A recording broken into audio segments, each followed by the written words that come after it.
Who's your favorite villain of all time? Dexter Season 4 Arthur Mitchell Trinity Killer. Didn't see this type of role for John Lithgow, he was brilliant, more known for comedy than drama. If you haven't seen it, watch it, it's a must. Hannibal Lecter, extremely intelligent badass who had possibly the greatest line ever in a film. I do wish we could chat longer, but I'm having an old friend for dinner. Bye. I cannot describe how much I love Scar from The Lion King. His intentions were just so stupidly bad that he was compelling as a villain. Be prepared. Best song ever. His canon backstory is fascinating and I love it. Gunter O'Dim. Special shout out to Michael Myers, even though the last Halloween movie was complete and utter trash. Silco from Arcane. Making a compelling character is hard enough, but to make a truly amazing villain is writing him away where he owns the setting rather than simply existing in it. Favorite villain in his own right? Darth Vader.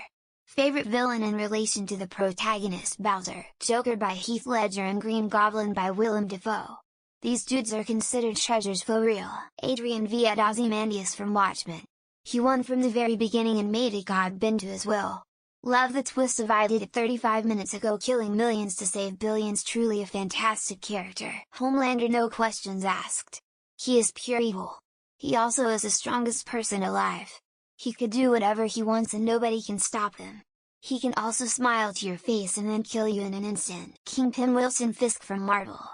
Vincent D'Onofrio did the best portrayal, but every version of Fisk is great. Definitely villains like Lady Eboshi and Princess Mononoke, where the villain also has some very good points but is still low-key a problem. Gary Oldman outdid himself in Leon.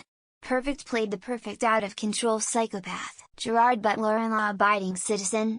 I maintain it should have kept the ending where he won. Fuck Jamie Foxx for taking that from us. At my workplace back 22 years ago there was a man known as the Phantom Shitter. Big place, lots of employees, and this guy would stealthily lob out bum logs in the hallways. He did this almost daily for a year straight. Pain from Naruto.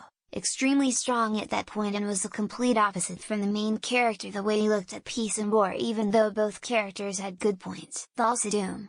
Now they will know why they're afraid of the dark.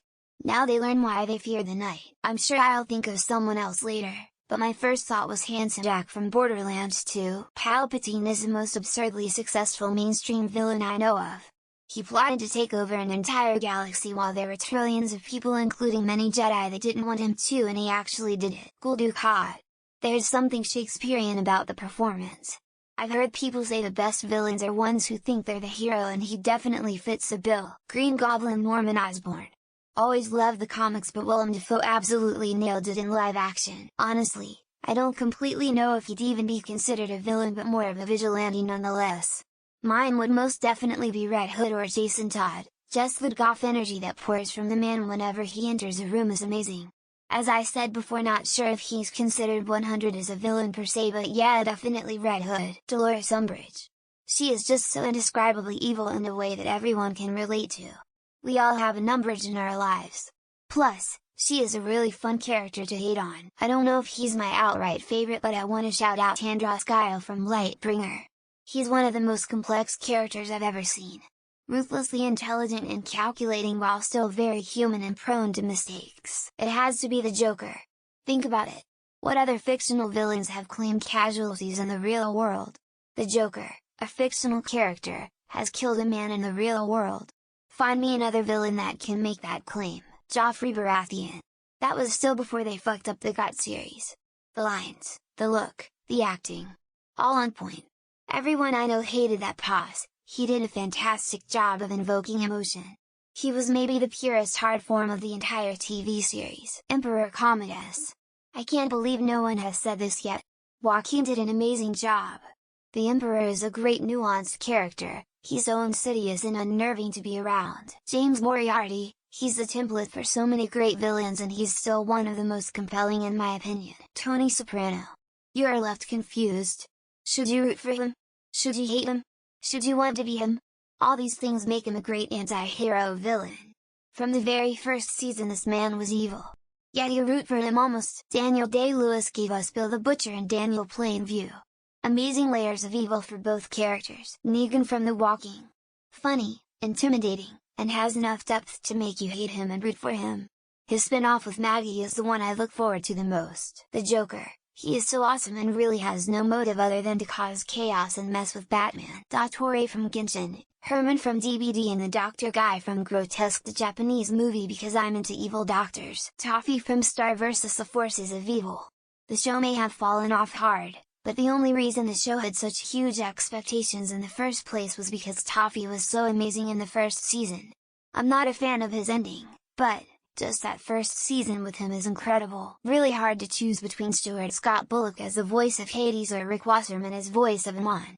I'm also a mega fan of The Incredible Evil of Johann Liebert. Love the question.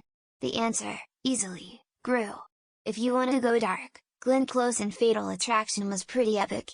Bitch boiled a pet rabbit. The little girl vampire in the Swedish film Let the Right One In. So thoroughly sympathetic but so thoroughly deadly. But the scene in the school pool room where she helps her bullied little boyfriend out is amazing. She's so badass in it. Yzma from The Emperor's New Groove. I mean, if we think objectively about it, Kuzco really was kind of a shit to her. Kriv from KOTOR 2. That game changed how I see Star Wars and what's possible in that universe. The way she sees the Force is really interesting and she has so many great quotes. Apathy is death worse than death because at least a rotting corpse feeds the beasts and insects. Gul Dukat from Deep Space Nine is up there. Mark Alamo played him to perfection and the writers did an amazing job. He was a much more memorable foe for Cisco and company than the Dominion was, and his dynamic with Kira was one of the best parts of both their arcs. Fontainetless in BioShock. The world is gone to hell in a handbasket because of his meddling and he's still manipulating and enjoying the view. This is a really close decision between Darth Triumph from KOTOR 2 and Handsome Jack from Borderlands 2. It's funny because they are also like polar opposites. Movie villains? It's got to be Anton Chigurh, Apocalypse, specifically from the 90s X-Men animated series. Homeboy has the best one-liners of any villain ever written. Chaos from Skylanders. He is simultaneously a complete joke and a legitimate threat. He is also entertaining to watch. I can't decide between Mola Ram, Indiana Jones and the Temple of Doom, the Sheriff of Nottingham, Robin Hood, Prince of Thieves and Commodus Gladiator. Arthas Menethil. Never played Warcraft 3 but I watched all of his story until the WoW days and I could really feel sorry for him and for what happened. Usually for me a good villain is one that is written where even if you don't approve what the villain is doing, you can understand why. Davy Jones. Epic CGI, amazing backstory, attention-grabbing writing, an outstanding theme, great scenes with the other characters, and a legendary performance from Bill Nye. Rodrigo Borgia. Next to Hannibal Lecter, he cunning, intelligent, and courageous enough for me to not consider him an absolute asshole.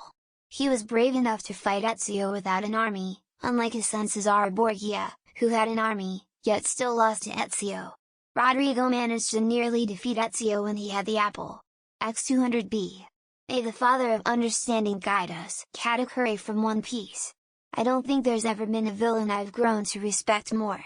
Heck, I don't even think there's ever been a villain that's earned my respect based on character, abilities, and principles. Scarface, no doubt. Not a coke or crackhead but this guy was just such an assertive confident fucking king. Sauron. He's barely seen throughout the trilogy but his presence constantly felt. Peter Jackson did an incredible work by keeping him in a kind of mystery. Reverend Keen from Poltergeist 2. Actor Julian Beck was suffering from cancer at the time made him even more gaunt and creepy. R.I.P. Rhett Butler without a doubt, the dashing blockader swept me off my literary feet the first time I met him on the page at maybe 13 years old. Mommy told me I wasn't old enough to appreciate the book so of course I read it.